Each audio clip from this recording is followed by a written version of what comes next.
बिहार में एक आम धारणा बनी हुई है कि अपर कास्ट के लोग बिहार में अब सीएम नहीं हो सकते हैं।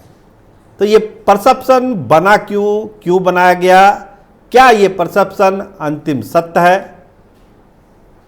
तो क्या इससे पहले जो बिहार में मुख्यमंत्री बनते थे अपर कास्ट के, वो किस आधार पर बन जाते थे?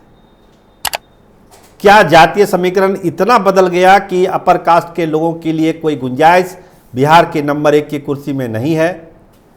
ये एक ऐसा सवाल है जिस पर लोग बहुत खुल के चर्चा नहीं करते हैं, लेकिन चूंकि 25 का साल है तो इस पर भी चर्चा शुरू है कि आखिर ये परसेप्शन बनाया किसने और क्या ये परसेप्शन 100% सही है या गलत है। देखिए, ढेर सारे सीएम हुए हैं बिहार में, आप भी जानते हैं। एक छोटा सा हम आपको बता दें कि जो अपर कास्ट के मुख्यमंत्री बने बिहार में, श्री कृष्ण बाबू का नाम तो सभी जानते हैं। बेमिसाल काम किया श्री कृष्ण बाबू ने। 46 से जो था साल उसमें वो बने थे, उसके बाद उन्होंने लाजवाब काम किया। उसके बाद बिंदेश्वरी दुबे, सत्येंद्र बाबू, केदार पांडे, जगन्नाथ मिश्रा तो लंबे समय तक रहे बिहार में। दीप नारायण सिंह भी कुछ समय के लिए रहे, लेकिन श्री कृष्ण बाबू, सत्येंद्र बाबू और जगन्नाथ मिश्रा, ये 3 ऐसे बड़े नाम अपर कास्ट से थे जिन्होंने मुख्यमंत्री के तौर पर अपनी एक छाप छोड़ी। देखिए, भागवत आज़ाद भी इस श्रेणी में है, उनको नहीं काटा जा सकता, उनका भी काम बड़ा बढ़िया रहा। तो जब ये सिलसिला चल ही रहा था, उसके बाद दूसरे लोग भी बने, लालू प्रसाद भी बने, राबड़ी देवी भी बनी, नीतीश कुमार भी बने, तमाम लोग बने। लेकिन ये धारणा क्यों अब प्रबल हो गई है कि अब गुंजाइश नहीं है, अब छोड़ दीजिए, अब नंबर 1 की कुर्सी पर जब बैठेंगे तो अपर कास्ट के लोग नहीं बैठेंगे। 25 में क्या हो रहा है?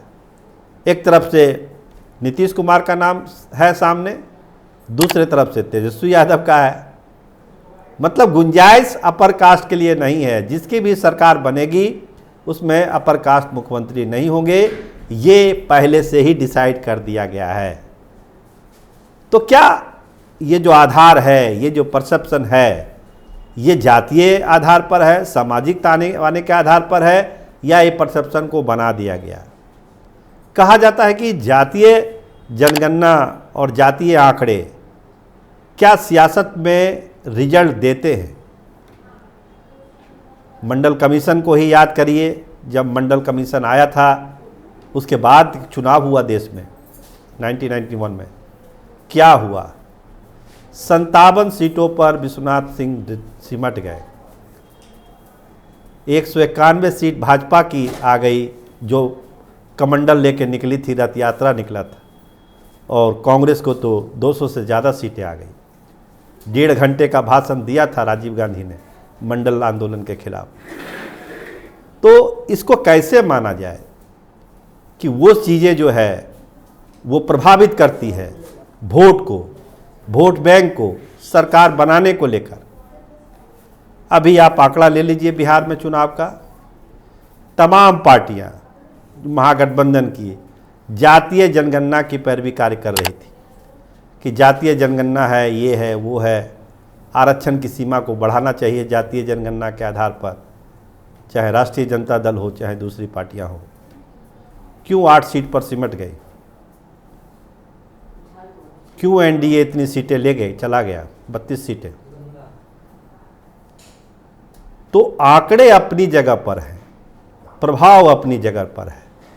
प्रभाव आप कितना डालते हैं, संख्या आपकी ज़्यादा है कम है, एक हद तक मान्य है लोकतंत्र में इसका, लेकिन आप इफेक्टिव कितना हैं, आपकी बात लोग कितना मान रहे हैं, आपकी बात को लोग कितना समझ रहे हैं, या आप कितने लोगों को प्रभावित कर रहे हैं, इस आंकड़े में भी जाना बहुत ज़रूरी है।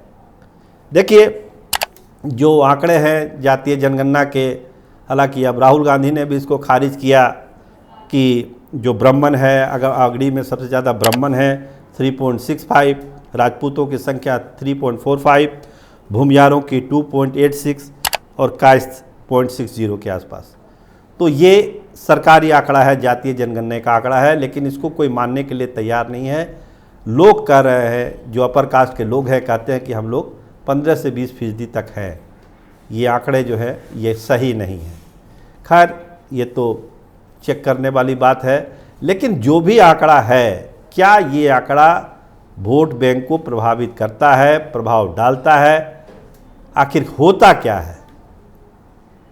अगर संख्या के आधार पर सब चीज़ होता तो फिर इतने अपर कास्ट के मुख्यमंत्री कैसे बन गए?